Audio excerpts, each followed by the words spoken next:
Алексей Всеволодович, как вы видите развитие ситуации на Южном Кавказе с приходом к власти Путина? Изменится ли что-то? Вот, в частности, ситуация с Нагорным Карабахом. Видите ли вы какие-то подвижки в ситуации? Я думаю, что ситуация в связи с Нагорным Карабахом не изменится. Это очень долгоиграющая пластинка, потому что сама проблема Карабаха состоит в том, признавать ли его независимость или нет. Азербайджан никогда не признает это, а Армения признает. Может быть торг, и торг уже давно идет, он и до выборов в России шел, и после. Это об освобождении от армян тех азербайджанских территорий, которые не входят в, собственно, Нагорный Карабах. Но даже это очень и очень тяжелая проблема, очень непростая. Я не исключаю, что круг участников переговоров будет каким-то образом расширяться. Я не исключаю достаточно активные усилия, новые усилия России на этом направлении, но давайте говорить правду, есть конфликты, которые пока что не имеют окончательного решения. И среди них вот тот самый конфликт вокруг Нагорного Карабаха.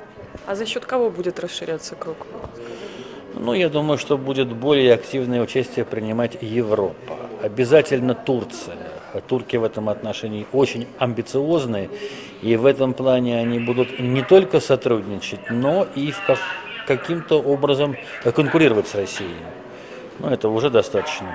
А как вы видите ситуацию вокруг Ирана? Постоянная эскалация, напряжение установки. К чему, как вы думаете, это придет в итоге? Я думаю, что сейчас самое интересное это не ситуация вокруг Ирана, а ситуация в самом Иране. Вот там действительно очень большие трения, в зависимости от того, к чему эти трения приведут, кто окажется на пике власти, кто будет следующим президентом, останется ли сам Рахбар Хаминеи у власти, это будет определять ситуацию. Пока что вот у меня такое ощущение, что несмотря на многочисленные публикации в СМИ, нынешний президент Соединенных Штатов Обама, он все-таки будет настаивать на дипломатическом решении проблем, во всяком случае, до своих выборов. Если он останется, это один вариант. Если не останется, то это уже другая проблема совсем. Формирование правительства Медведева. Можете ли вы уже сделать какие-то анонсы? Оно будет очень непростым, во-первых. И я думаю, что оно будет очень долго формироваться, и даже некоторые министры, которые будут назначены в самые ближайшие недели, они потом могут уйти, потому что кабинет должен будет заканчивать реформы, очень непростые, и проводить новые.